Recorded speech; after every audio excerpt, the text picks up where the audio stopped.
let me find where I think we disagree. Do you think we should grow closer to Russia or further away from them diplomatically? Well, I think you can grow closer to them, but we I agree. think you should definitely not grow closer to them as long as they're still fighting civilians and as long as they still keep the war up. Because I think the bombing that Russia did is morally indefensible. I yes, agree. but so like they are talking, and especially J.D. Vance. So a quick question: I like do you JD a think, lot. Do you think that Trump and J.D. Vance are in alignment as far as their foreign policy? Yes. 100%. Charlie Kirk goes head-to-head with a visitor from Germany who raises concerns about Donald Trump's strategy on NATO, Russia, and Ukraine. While the guest praises Charlie Kirk and Donald Trump for strong first-term policies, he questions whether Charlie Kirk still believes Trump's peace-through-strength approach is working today. But Charlie Kirk holds his ground. He explains why America shouldn't keep footing the bill for NATO, how pushing endless weapons into Ukraine only means more death, and why Charlie Kirk believes it's time to prioritize peace, not war. With calm arguments and sharp facts, Charlie Kirk shows once again why the America First mindset makes more sense than globalist policies that never end. Hey, I'm from Germany, so thanks for complimenting on our innovation. Guten Tag. Thank you. Yeah, Hi. Deutschland über alles. No, not quite. You don't like your country? No? I love my country and I'm a patriot. No, I'm kidding, but yes, I'm just visiting my in-laws here, so it's awesome to be here today. I think it's great to have open debates for functioning societies, and so it's awesome. I have a question about NATO and the Western alliance more broadly. And please don't put me in the European box immediately, because I would say that Trump's first term was great as far as foreign policy goes. I think that our Chancellor Merkel did a really bad job with NATO and actually also with domestic policies. But now that we have the Ukraine war and Germany is actually paying more than 2% of their GDP to NATO and many other members as well, Trump is now raising it to 5%, which I think is, like, maybe you call it the art of the deal, but I think it's unreasonable. And the US themselves don't spend 5%, so I don't know quite where he's going. But my main question is about Ukraine, Russia, which you guys like bordered on a little bit. You said like Stephen Witkoff did a great job and he's like been there for 5 hours. He's been there several times now. I mean, they were bargaining also in, I think, Doha with the Secretary of State. Yes. So I don't see how the peace through strength that I actually think Trump did in the first term is working out this time. And my worry is that the second term is going downhill really fast as far as foreign policy goes, because as far as Russia goes, they've so far just answered with further attacks on civilians as well on Palm Sunday, which even Trump called a mistake. And after golfing at Mar-a-Lago, that is true. Yes, and after golfing at Mar-a-Lago with a European leader, he was at least like softly threatening with further sanctioning the Russian economy, but he hasn't done it so far. And I don't understand why Trump, if he thinks he's a strong leader, after proposing a 30-day ceasefire, which Putin disagreed, then he wanted to narrow it down to just energy infrastructure, which is in his interest, because the Ukrainians have a couple of points where they're actually pretty good. One of them is energy infrastructure. So it was a bad deal, and he already got concessions from the Ukrainian side. What's the question? Yeah. Well, the question is, why, if Trump says that he's a strong leader, why is he not getting Putin to agree with him? And why do you see that they are closer to an agreement than they have been during the Biden administration? I don't think Biden did a good job because they had no strategy. But Biden wasn't even talking to him. I guess, so as a German, let me first comment on the NATO thing.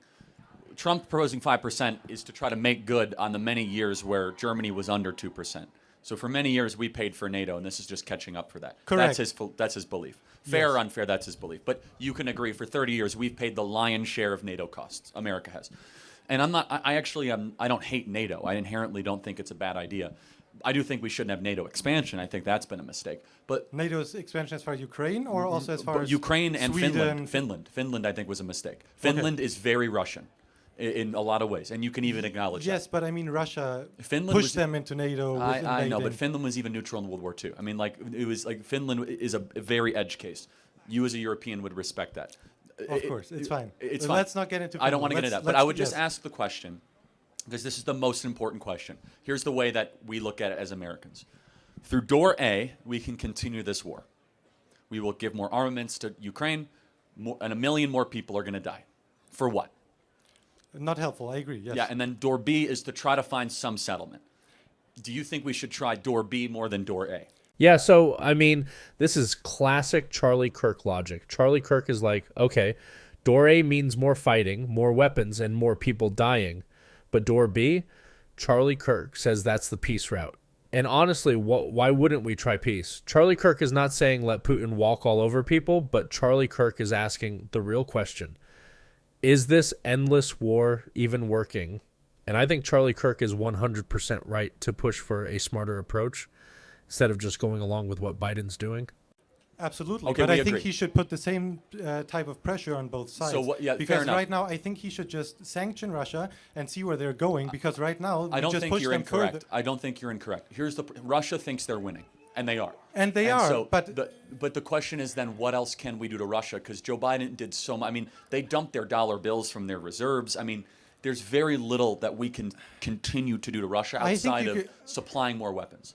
yeah, but like for example, supplying more weapons. Like there's like That's a no-go for us. But why can't you supply more weapons Because- as long as Putin doesn't agree to a ceasefire? I'm great, because and I think we have a ceasefire would different be good. view of the war than Biden. We don't think it's primarily America's responsibility to hold up Ukraine. Okay, I agree with that. So we just but have a now- different philosophy. Okay, that's fine, but like you bordered on the horrible withdrawal from Kabul.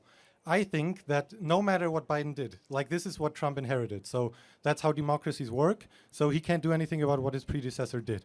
Now he's in this place, and I think that if you just drop out and after saying in 24 hours I'll solve this war, and not getting it fixed, and just saying we'll stop being active there at all, I think that will have major ramifications So for all the other let me ask you, though. foreign policy. Let me find where I think we disagree. Do you think we should grow closer to Russia or further away from them diplomatically? Well, I think you can grow closer to them, but we I agree. think you should definitely not grow closer to them as long as they're still fighting civilians and as long as they still keep the war up. Because I think the you bombing that Russia did is morally indefensible. I yes, agree. but so like they are talking, and especially JD Vance. So a quick question: I like do you JD a think, lot. Do you think that Trump and JD Vance are in alignment as far as their foreign policy? Yes. 100%. I mean, they're not the same carbon copy person, but JD serves at the pleasure of the president. I'm sure JD is more a little bit more cautious than the president is at times. Yes, he's less of an interventionist, Correct. and I think that, to be honest, I think that Trump is a pragmatist, and JD Vance is much more ideological about this whole thing, which you saw a little bit with the Houthi attack, like with the Signal Gate, where apparently he did not want to do the same thing as Trump did, and I just don't see how this is in any way in America's interest. How do you think? If you are yeah. if you're perceived as a weak partner to negotiate with, because so far So your opinion- the Europeans are definitely thinking, and I think many more other countries as well, that Putin is playing with Trump, and I don't think Trump should be played with. It's a tough situation. I got it. Thank you for that. And I can tell you're coming from a good perspective. The difficulty is that even bringing the Russians to the table has taken a lot of concessions because of how far apart this was at the beginning. And now I don't think it would be unreasonable for Trump to be able to use other non-military measures to try to remind Putin that he can't just bomb civilians and we're actually trying to end this war. I agree. Where we as America Firsters come, though, we want to see this war ended, and we want this war machine to not be sending more armaments and missiles to a foreign country where a lot of people are going to continually unnecessarily die. And the problem is that as a European, this is much more close to home than it is for us, right? Yes, absolutely. So I agree with you mostly. I just don't know. Would you also like to have a normalization of the relationships to Russia, Yes, even big time. if they continue the war? It's contingent. That's a good question. I don't know. Okay, because Because I I- think if you do that, and that's my main point about NATO, I understand that the states say we want to focus on the Indo-Pacific because that's way more important to you guys than Europe, which I understand. And for Germany too. I have to I say, agree. I think China's a bigger threat to Germany than Russia. I really do. I know I- you might disagree, but Well, I agree as far as like infrastructure goes. I don't agree as far as the conventional. fine. Yes. Ground war. But I agree with you. But I think that what Trump is doing right now is first of all pushing the Europeans more towards China. This is more like as far as the trade stuff goes. That's an unintended consequence. You're probably right. Yes, but I also think that you're pushing Russia further to China because I think so. I think that Putin right now thinks It's too he early. gets Too away with early to anything. tell. Too early to tell. So Well, you might. but why do you think that? Why do you see goodwill in Putin? Like he could have agreed to that 30-day ceasefire, no problem. It was more to I'm not his even saying I interest. see goodwill in Putin. I'm willing to give peace a chance because that has not been tried. And here's the most frustrating thing: we had a peace deal on the table a week into the war in Istanbul, Turkey, and Tony Blinken and Boris Johnson blew it up. I agree. I agree. I know, and there would have been less land for Putin, and it would have been no lives lost. And so this whole thing is so maddening. I mean, yeah, it is maddening, and Charlie Kirk nails it. Charlie Kirk brings up the peace deal that was on the table in Turkey. It could have stopped the war before it became a disaster. But of course, Biden's crew had to mess it up. And now, it's just dragged on. Charlie Kirk is frustrated, and honestly, same. Charlie Kirk shows how the people in charge chose war over peace. And Charlie Kirk is saying, we didn't have to go down this path. He's just keeping it real. I trust the president to try to find a resolution here. And as a European, I think you're making very substantive good points. We just have a very different perspective. Why? We've spent $250 billion, right? Which you might get back with the mineral deal, but we'll see. Yeah, but also we've been invaded on our southern border while we did that. So it kind of plays into this idea that our leaders care about the foreign and not the immediate.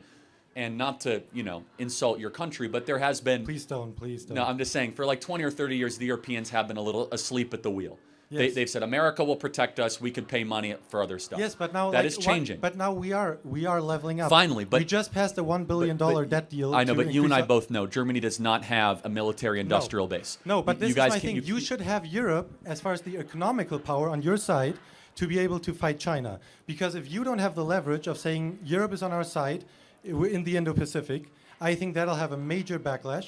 That's a smart point. I'm not even disagreeing disagreeing with that. I want to give President Trump opportunity to end this war, and I'll just repeat this. You have to give him a little more credit, in my opinion, in your calculus of how hard it's been to even get Putin to talk. Because this was an icy relationship. I agree with that. No, I know. I just want you to factor that in. I just think he should pressure them and Fair finally enough. put sanctions on. Got it. By the end of the debate, Charlie Kirk has done more than defend Trump's strategy. Charlie Kirk totally reframes the way we think about foreign policy. Charlie Kirk explains why endless wars aren't the answer, why diplomacy matters, and why America has to put its own people first. Even the guest who started off pushing back ends up agreeing with a lot of what Charlie Kirk says. And that's the power of Charlie Kirk's logic. Charlie Kirk doesn't need to yell or throw insults. Charlie Kirk just uses common sense, and that's what makes him so effective.